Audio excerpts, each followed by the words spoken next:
My father publicly humiliated me in front of my entire family for questioning my inheritance.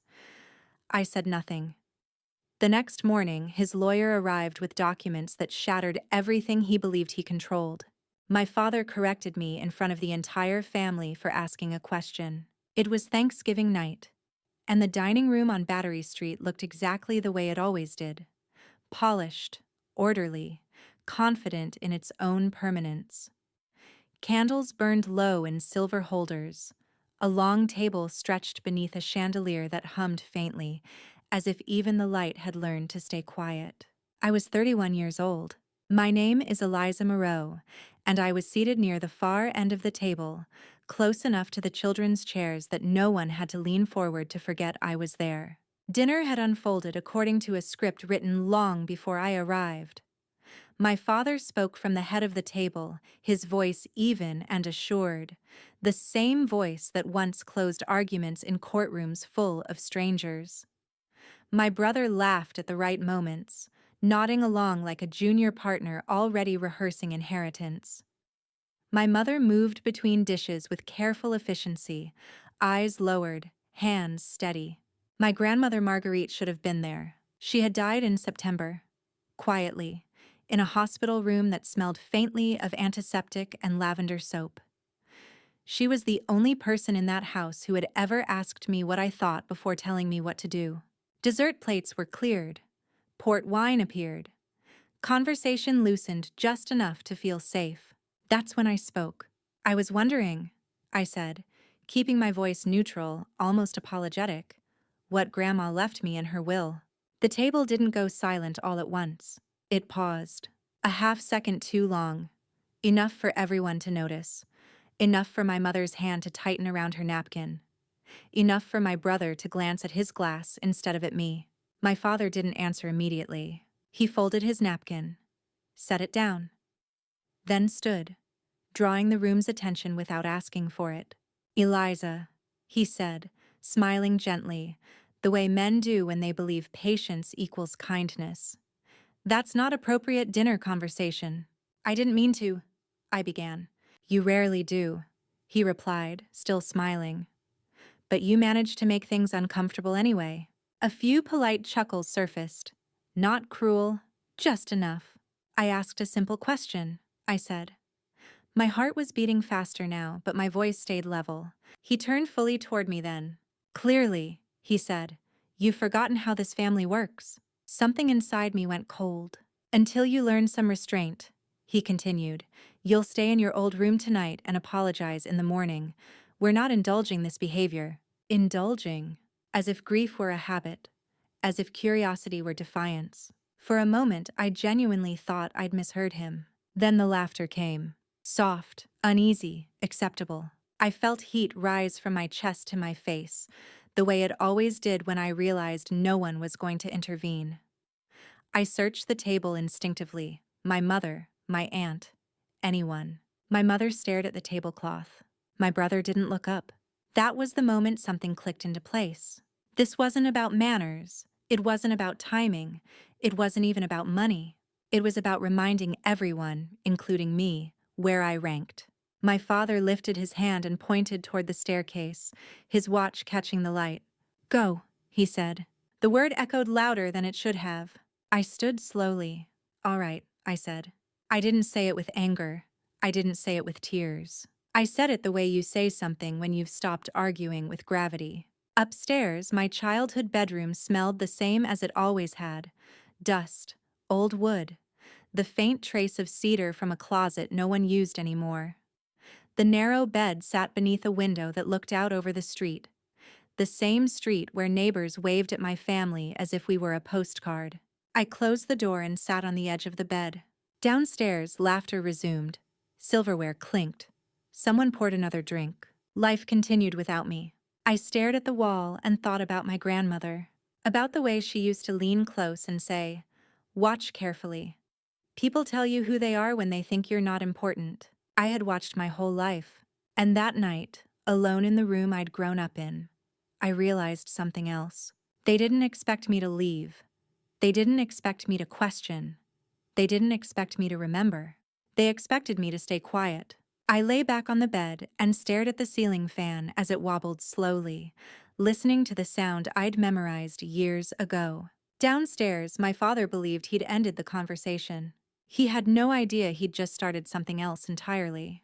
The house didn't sleep so much as it settled. Voices faded downstairs, replaced by the low hum of the refrigerator and the distant tick of the grandfather clock in the hall.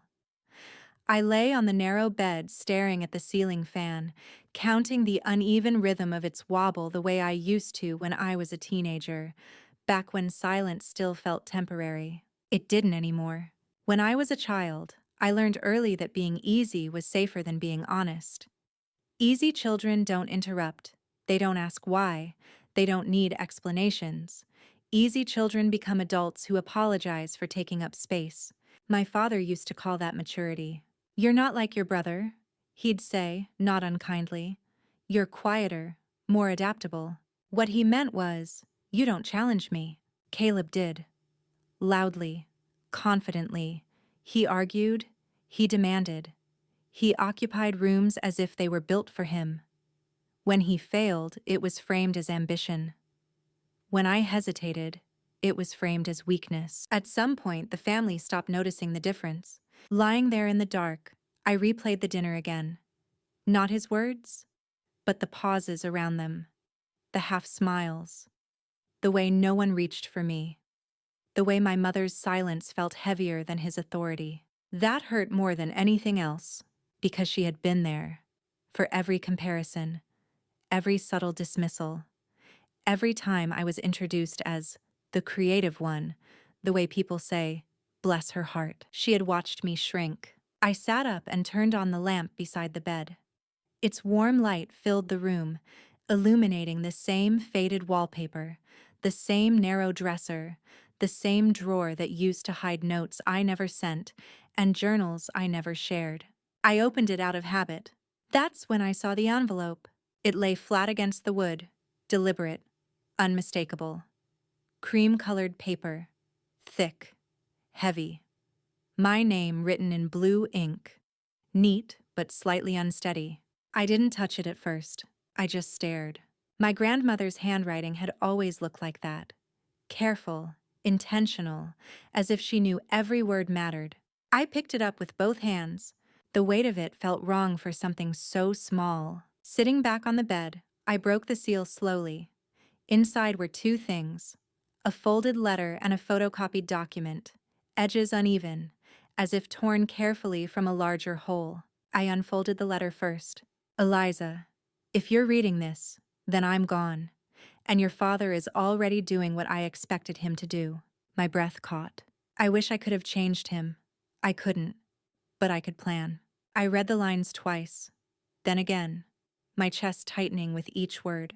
"You were never invisible to me. You were observant, patient. Those are not flaws. They're how you survive places that aren't built for you." Tears blurred the ink, but I kept reading. "I made arrangements years ago. Quiet ones. Legal ones. You don't need to confront anyone yet. Timing matters more than courage." I pressed the letter to my chest and let myself cry for the first time that night. Not quietly, not neatly. The kind of crying that comes when something inside you finally stops pretending. When I could breathe again, I looked at the photocopy. Across the top, partially cut off, were the words, "Irrevocable Trust Agreement." My name appeared halfway down the page, not as a suggestion, not as an afterthought, as the beneficiary. I sat there for a long time, the room humming softly around me, realizing what my grandmother had done. Not defended me with speeches, not shielded me with affection. She had believed me with paperwork. Downstairs, a door closed. Footsteps moved across the floor. The house shifted again. I folded the letter carefully and slid it back into the envelope, then tucked both into my bag beneath my sweater. I didn't want anyone to see it. Not yet. Because for the first time, I understood something that felt dangerous and steady all at once. I wasn't imagining the imbalance. I wasn't overreacting. I wasn't too sensitive. I had been waiting. And if you've ever been the one everyone overlooks because you don't make noise, if you've ever learned to survive by becoming small, then you know this feeling. The moment when quiet turns from habit into choice. The moment when you stop hoping someone will step in for you and start preparing to step forward on your own. I didn't sleep after that. The envelope stayed in my bag, pressed flat beneath a sweater as if it might vanish if I looked at it too long. I lay on the bed listening to the house breathe, the pipes clicking, the clock down the hall counting seconds like it was keeping score. At some point near dawn, I realized something simple and unsettling. My grandmother hadn't hidden the letter from my father. She had hidden it for me. I got up quietly and crossed the room.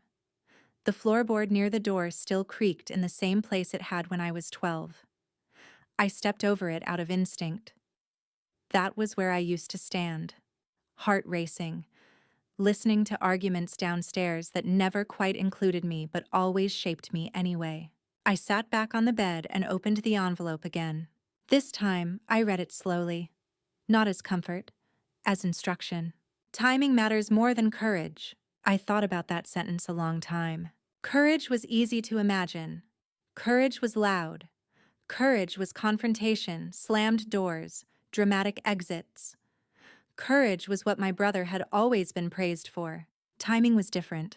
Timing meant waiting while being underestimated. Timing meant watching people reveal themselves. Timing meant knowing when silence stopped protecting you and started protecting the truth instead. I unfolded the photocopied document again. The paper was worn thin at the folds. Only a few pages, clearly incomplete. But the words that mattered were there. Irrevocable.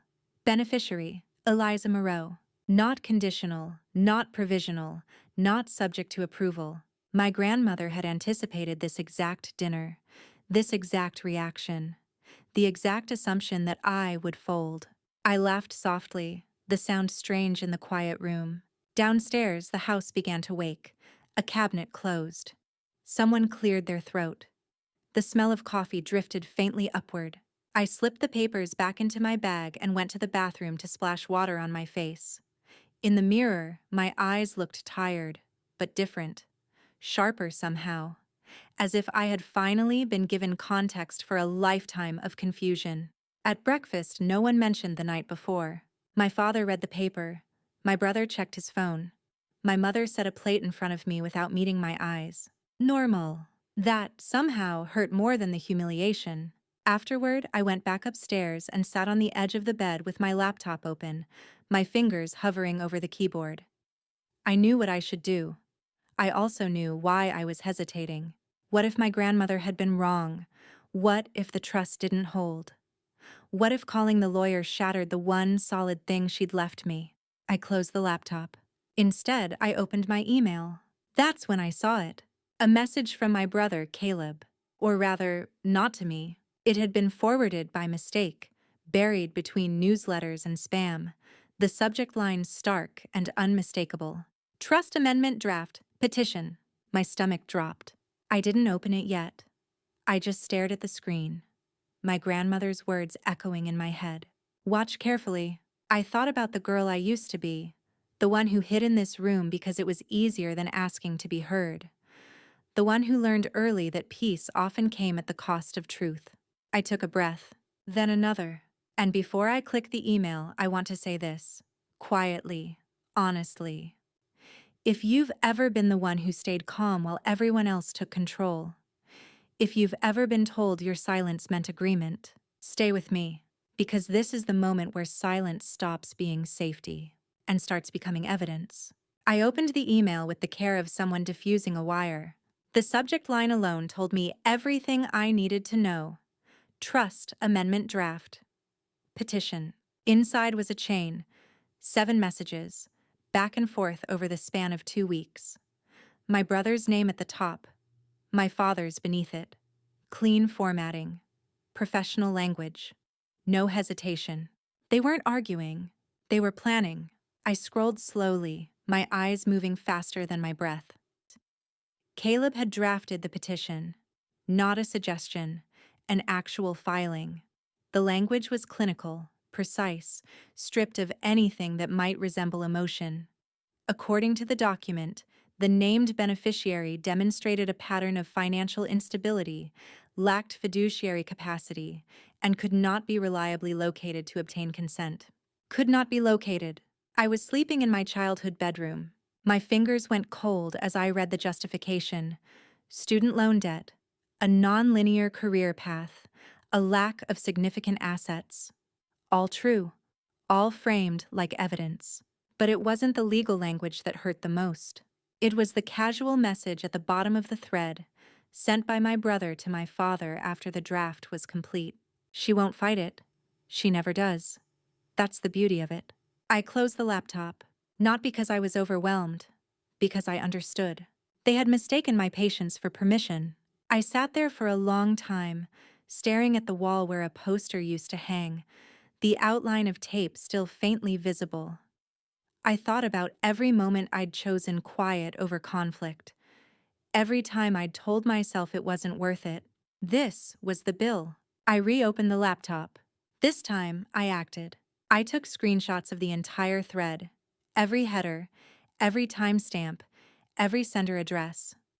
I saved them to my cloud storage. Then I copied them onto a flash drive I kept buried at the bottom of my bag, the one I used for work files and backups. Redundancy mattered now. When I finished, my hands were shaking, not from fear, from adrenaline. Downstairs, I could hear my father's voice, calm, conversational, talking about weather and travel plans as if nothing were happening, as if my future hadn't just been reduced to a legal obstacle to be managed. I closed the laptop and stood. For the first time in years, I didn't feel small. I felt alert. I went for a walk without telling anyone. The battery was quiet that morning, the water gray and steady beyond the trees. I let the air cool my face, let the rhythm of my steps anchor me. I called my mother. "Tell Dad I'll be there for Thanksgiving," I said. There was a pause. "He'll be glad," she replied, relief bleeding into her voice. I hung up without correcting her. I wasn't going back to mend anything. I was going back to finish something. On the way home, I stopped at a cafe and ordered coffee I barely tasted. I opened my phone and searched for the name my grandmother had written in her letter. Thomas Keene, estate attorney, Charleston. The photo matched the man I'd seen briefly at the funeral.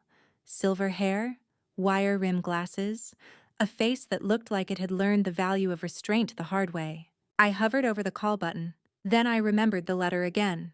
Timing matters more than courage. Not yet. I needed to understand the board before I moved a piece. That night, I packed a small bag. One change of clothes. My coat. The envelope and the photocopy, sealed inside a folder. The flash drive went into the lining of my bag, zipped and hidden. I slept lightly, waking at every sound, but my dreams were strangely clear. No chaos, no panic, just movement. Early the next morning, before anyone else was awake, I stood in the hallway and looked once more at the staircase my father had pointed at like a verdict. I walked down it without asking permission. Outside, the street was still damp from overnight rain. I took a breath, pulled my coat tighter, and started the car. They thought the story was already written. They thought I wouldn't read the fine print. They were wrong. Because once you see the truth laid out, once you realize the silence was never consent, you stop waiting for the ending. You start preparing for the moment you tell it yourself. I waited 2 days before I called. Not because I was afraid. At least, not only because of that, but because something in me understood that once I made the call, nothing would stay theoretical. Paper would turn into process. Truth would turn into motion. On Monday morning, I sat in my car 3 blocks from Battery Street, hands wrapped around a cup of coffee I'd forgotten to drink, and dialed the number my grandmother had written in blue ink. "Keene and Associates," a woman answered. Her voice was calm, practiced. "My name is Eliza Moreau," I said. "I was told Mr. Keene might be expecting my call." There was a pause. Not long, just long enough to matter. "Yes," she said gently. "He is. Can you come in today?" An hour later, I was standing in a narrow office on Meeting Street that smelled faintly of old books and lemon polish.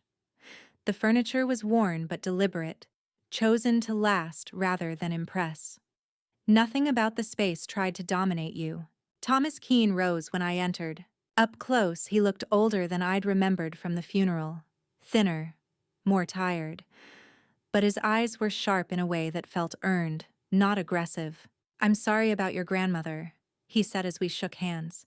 "She was precise." I nodded. "That sounds like her." He gestured for me to sit and didn't speak again until I did. That small courtesy almost undid me. "She hired me 23 years ago," he said once we were settled. 8 years ago, she asked me to draft something she called insurance. He opened a leather folder and slid a document across the desk. The original. Thick cream paper. A red notary seal. My grandmother's signature. Steady and unmistakable. "This," he said, "is an irrevocable trust." He didn't rush the words. "Your father is the trustee," he continued, "but you are the sole beneficiary. He has no authority to amend it without your written consent or a court ruling based on your grandmother's incompetence at the time of signing." I felt my chest loosen. "She wasn't incompetent," I said quietly. Keen nodded. "She knew you'd say that, which is why she requested a cognitive evaluation from her physician the same week. It's documented. She was well within capacity." Relief washed through me, followed immediately by something sharper. "My father filed a petition," I said, "to remove me." Keen's expression hardened, not with surprise, but recognition. "Yes," he said. 3 weeks ago.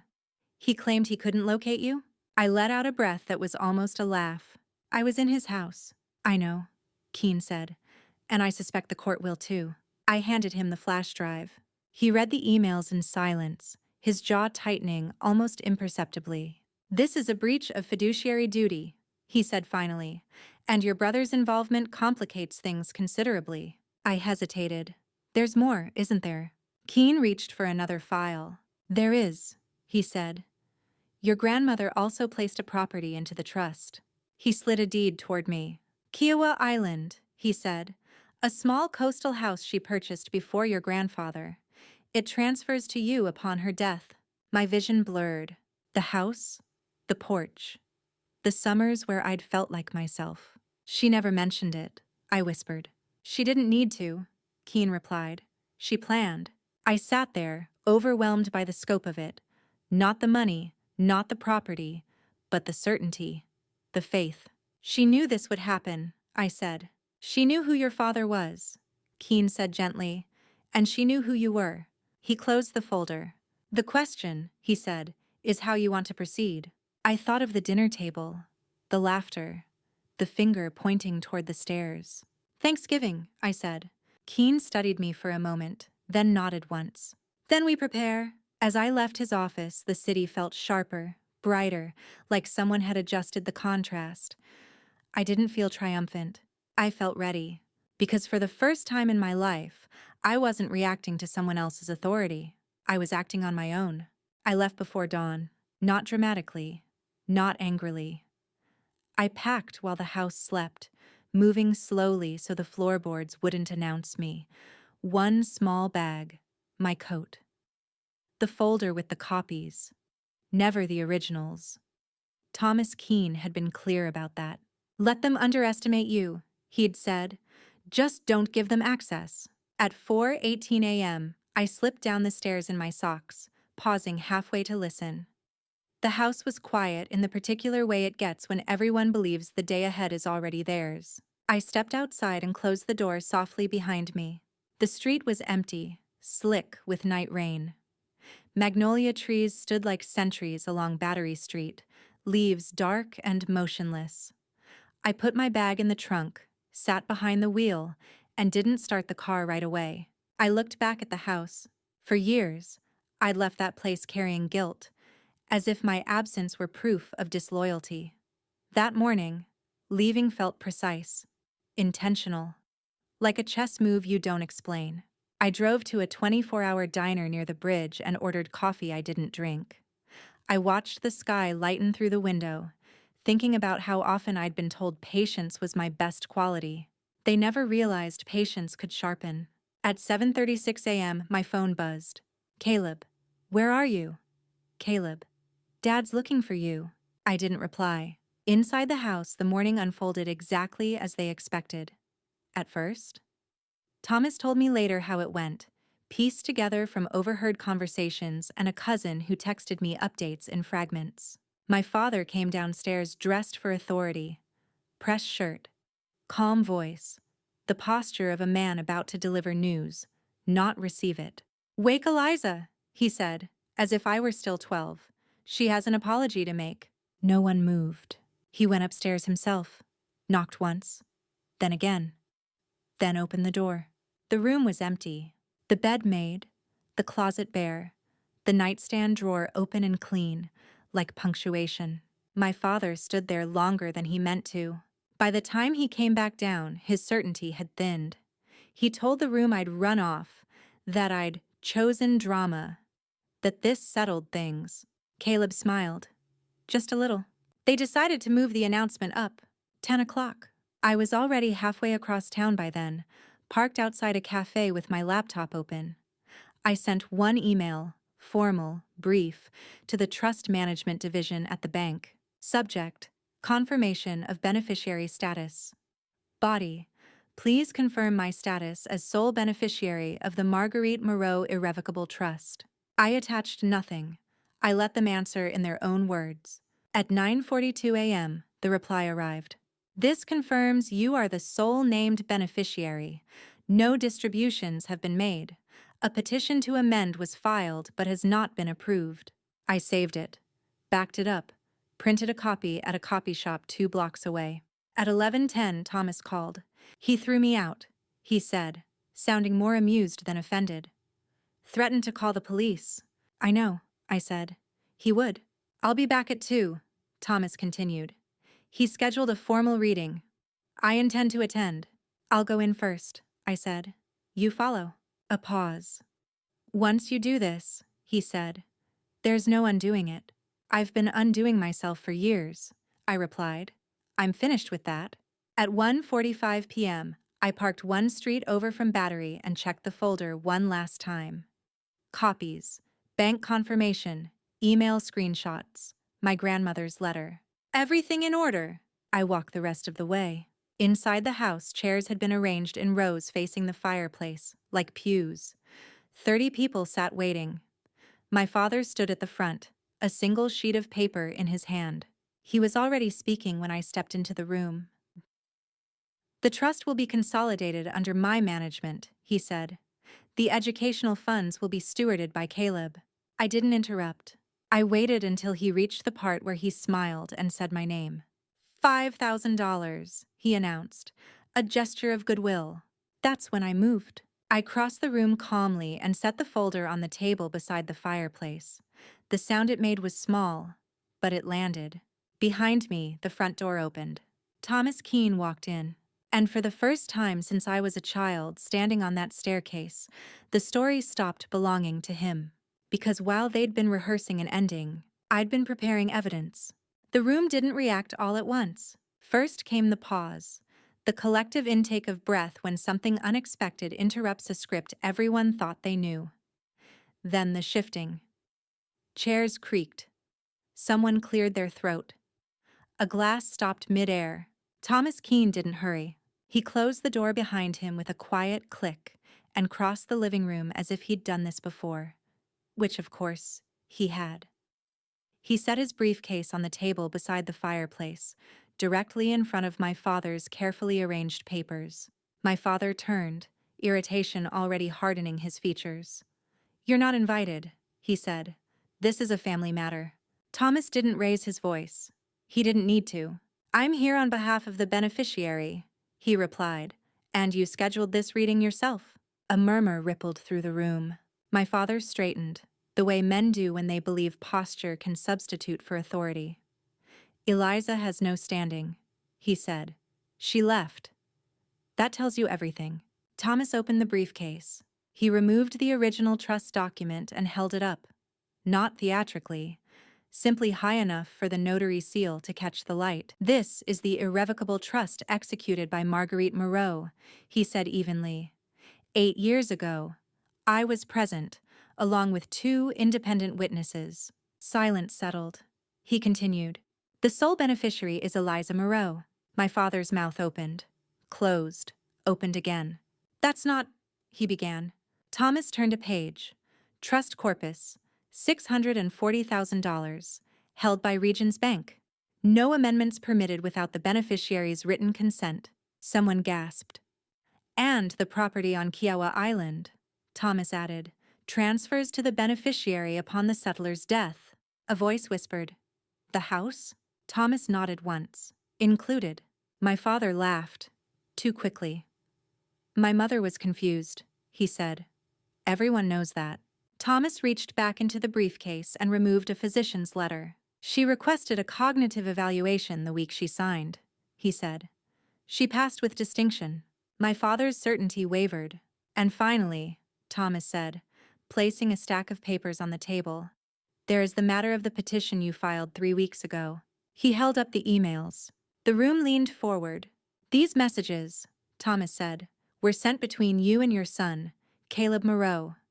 They outline a plan to remove the beneficiary by claiming she could not be located. Caleb stood abruptly. This is inappropriate. Thomas didn't look at him. You drafted the petition. Caleb froze. Thomas read one line aloud. She won't fight it. She never does. That's the beauty of it. Every head turned.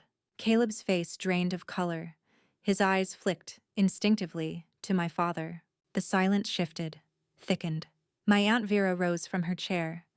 Let him finish, she said quietly. Thomas nodded.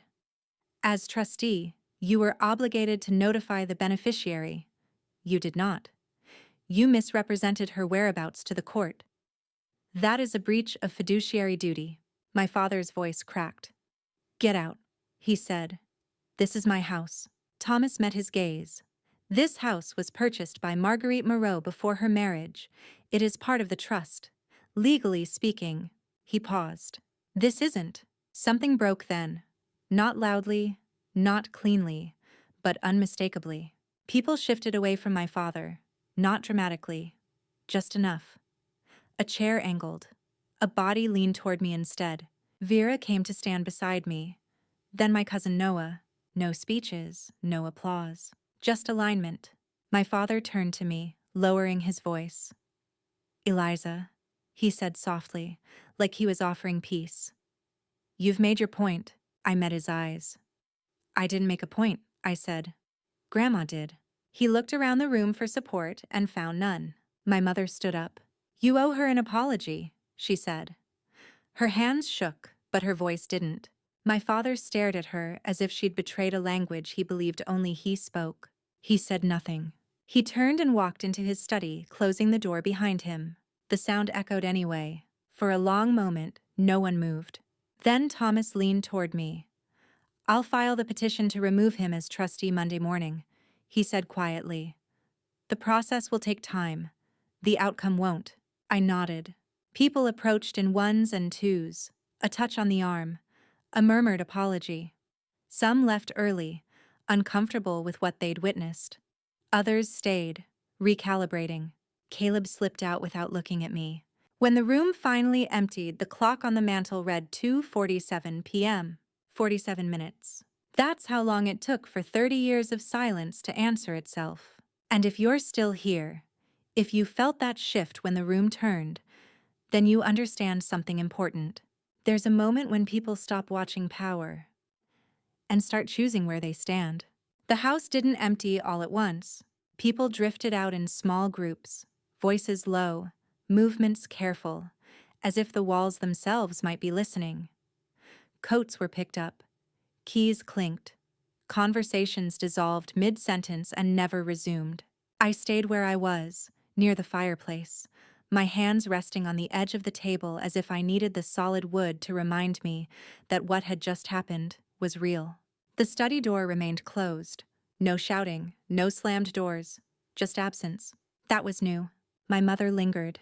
She stood near the doorway to the kitchen, twisting her wedding ring the way she did when she wanted to speak, but didn't know how to begin. I waited. I had learned that forcing her only made her retreat. Eliza, she said finally. I turned. I should have stopped him years ago, she said. Her voice wavered, but she didn't look away. I told myself it wasn't my place, that keeping the peace mattered more. I nodded slowly. It mattered to him. She swallowed. I didn't realize how much it cost you. That landed harder than any apology. I know, I said. We stood there for a moment, the space between us unfamiliar and fragile. Then she stepped forward and hugged me. Not tightly, not dramatically. Just enough to say she was there. I'm proud of you, she whispered. Something in my chest loosened. She left soon after, promising to call, promising to try. I watched her car disappear down Battery Street, unsure which promises would survive the quiet. Thomas Keene returned briefly to collect a document my father had never bothered to sign. He moved through the house with the respect of someone who understood its history and its weight. You did well, he said before leaving. Rest if you can. I almost laughed at that. When the door closed behind him, the silence settled fully for the first time that day. No audience, no authority, just the house and me. I walked through the rooms slowly. The dining room still smelled faintly of wine and citrus. The long table bore pale rings where glasses had rested too long. I traced one with my finger and thought about how permanence is often an illusion we agree not to challenge. In the kitchen, dishes sat untouched in the sink. I rolled up my sleeves and washed them myself, letting the warm water steady me. It felt grounding, proof that not everything required witnesses to be real. Upstairs, I paused outside the study. My father's study. The room where so many decisions had been made without me, where my future had been discussed like a logistical problem. I didn't open the door. Not yet. Instead, I went to my old bedroom and sat on the bed, pulling my bag onto my lap. The envelope was still there, edges worn now from being handled too many times. I reread my grandmother's letter under the soft glow of the lamp. Timing matters more than courage. I finally understood what she'd meant. Courage had gotten me through the door. Timing had kept me standing after. My phone buzzed. A text from Caleb. Caleb, I understand. 2 words. No apology, no accountability. I stared at them for a long moment, then set the phone face down. Understanding was a beginning. It wasn't repair. That night, I slept on the couch, wrapped in a blanket that smelled faintly of dust and lavender. I dreamed of nothing. No confrontations, no memories. Just a deep, uninterrupted darkness that felt like rest. In the morning, sunlight spilled through the windows in unfamiliar patterns. I made coffee and drank it this time, standing barefoot in the kitchen, listening to the house settle around me. There would be paperwork, court filings, consequences that rippled outward in ways I couldn't yet see. This wasn't the end of anything. But as I carried my mug into the living room and sat in the chair my father had always claimed without question, I realized something quietly, unmistakably true. Power hadn't just left the room, it had stopped defining it. And for the first time, neither did he. The paperwork began the following Monday. Not with drama, not with raised voices or slammed doors. Just emails, envelopes, and language so precise it felt almost polite. Petition to remove trustee, notice of fiduciary breach, request for interim appointment. Thomas Keene warned me it would feel anticlimactic. When power collapses, he said over the phone, it usually does so quietly. The noise comes later. He was right. By Wednesday afternoon, the court had accepted the petition to remove my father as trustee on an interim basis. The wording was neutral, almost generous. Pending review, as if the outcome were still a mystery. My father didn't contest it. That surprised people. It didn't surprise Thomas. He finally spoke to an attorney who wasn't impressed by his resume, Thomas told me, and that attorney explained the numbers. The numbers mattered. $60,000 in legal fees, minimum, just to argue a position he couldn't win. Add the emails, add the misrepresentation, add the witnesses. For a man who had built his life on certainty, the idea of losing slowly and publicly was unbearable. So he stayed silent. The house transferred without ceremony. No family gathering, no acknowledgement. Just a deed recorded and a plain brass key slid across Thomas's desk toward me. It's official, he said. I closed my fingers around the key, surprised by how heavy it felt. I didn't cry in his office. I cried in my car afterward, forehead pressed against the steering wheel, the key biting into my palm like proof that this wasn't a story I'd imagined to survive. My father called 3 days later. I watched his name light up my phone until it stopped ringing. Then I called back. "You've destroyed this family," he said. No greeting, no hesitation. His voice sounded thinner than I remembered, less anchored. "No?" I replied calmly. "You did. I just stopped protecting it." Silence. Then the line went dead. That was the last time we spoke. Caleb's consequences unfolded more slowly. The ethics complaint reached the Bar Association within weeks. Conflict of interest, misrepresentation, drafting a petition to benefit an immediate family member while concealing material facts. He didn't call to argue. He didn't call to apologize. He didn't call at all. Natalie did once. "We're taking some space," she said carefully. "This change things." I told her I understood. Some costs don't arrive with invoices. They arrive as absences.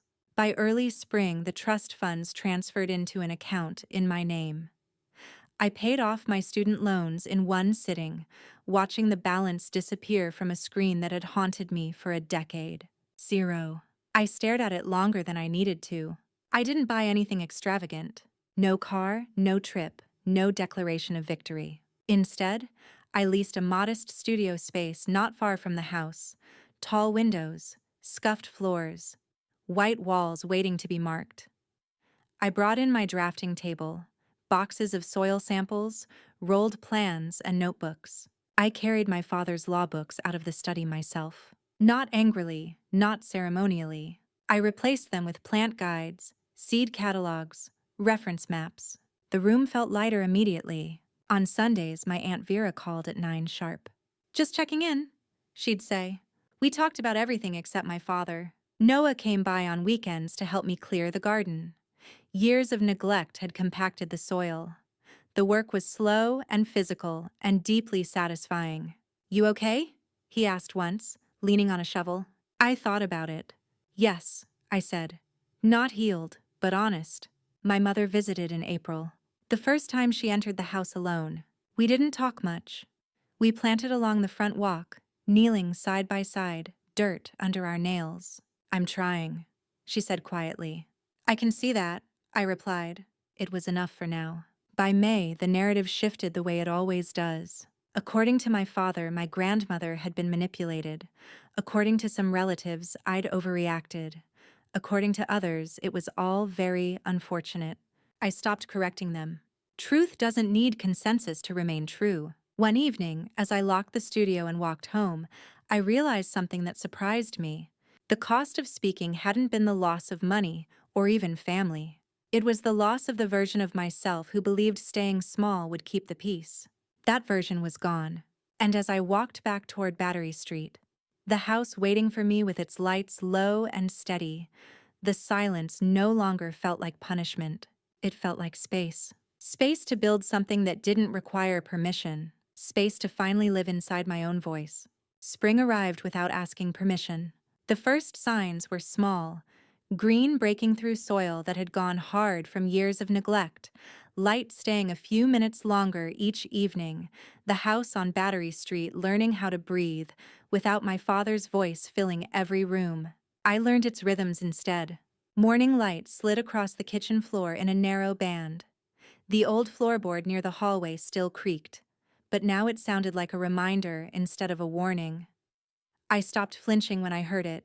One Saturday, I drove out to Kiowa Island. The road curved gently toward the coast, marsh grass bending in the wind like it had been practicing patience longer than any of us. I hadn't been there in years. The last time was with my grandmother, long before hospitals and legal documents and whispered plans. The cottage was smaller than I remembered. Or maybe I was simply less willing to romanticize it now. Weathered cedar, a wraparound porch, windows that looked out toward water that never asked who you were or what you'd lost. The key turned smoothly. Inside, the air smelled like salt, old books, and lavender sachets tucked into drawers decades ago. Nothing had been staged. Nothing had been hidden. On the kitchen table sat a wooden box. Not locked, not concealed, waiting. Inside were photographs, me and my grandmother at different ages, mud on our shoes, wind in our hair, laughing at nothing in particular. Beneath them, a short letter written in the same careful blue ink. Eliza, if you're reading this, you waited until the right moment. I knew you would. This place is yours. I didn't give it to you. I kept it for you. Use it when the world gets loud. Love always, Grandma.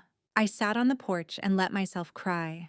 Not the tight, embarrassed kind I'd learned growing up, but the kind that loosens something you didn't realize was clenched. The ocean didn't care about trust documents. The tide didn't pause for court filings. There was comfort in that. Back in Charleston, I wrote an email to my family. I didn't soften it. I didn't sharpen it either. I wrote it once, read it twice, and sent it before I could talk myself into making it smaller. I'm not cutting anyone out, I wrote. But I'm no longer accepting relationships built on silence or hierarchy. If you want to know me, it will be on equal ground. I closed my laptop and didn't wait for replies. My mother called that evening. I'm sorry, she said. The real kind of sorry, the kind that doesn't ask to be absolved. I should have stood up sooner. I know, I said. Just keep standing. She promised she would try. Caleb texted the next morning. I understand. I didn't reply. Understanding was a doorway. Accountability was the room beyond it. He would have to walk through on his own. My father never responded. That silence used to terrify me. It used to feel like judgment hanging in the air. Now it felt final and strangely peaceful. 6 months later, the garden bloomed. I spent mornings on my knees in the soil, pressing roots down the way my grandmother taught me. Firm but gentle, taking the whole root ball so nothing important was left behind. The study had been transformed. Law books replaced by plant guides. Authority replaced by work. The sign on the studio door read, Moreau Urban Design. It wasn't a declaration. It was a statement of fact. On weekends, I split my time between the city and the coast. When things felt heavy, I went to the cottage. When they felt empty, I came home. I stopped explaining myself. If this story stayed with you, if you felt something familiar tighten and then slowly loosen as you followed it, then maybe you already understand what I learned too late, and just in time. My grandmother didn't leave me money. She left me proof. Proof that someone had seen me clearly. Proof that silence isn't consent. Proof that patience isn't weakness. It's preparation. She protected me the way she lived. Quietly. Strategically. With documents instead of speeches and foresight instead of hope. I still have the old poster from my childhood room, its corners curling with age. It hangs above my drafting table now.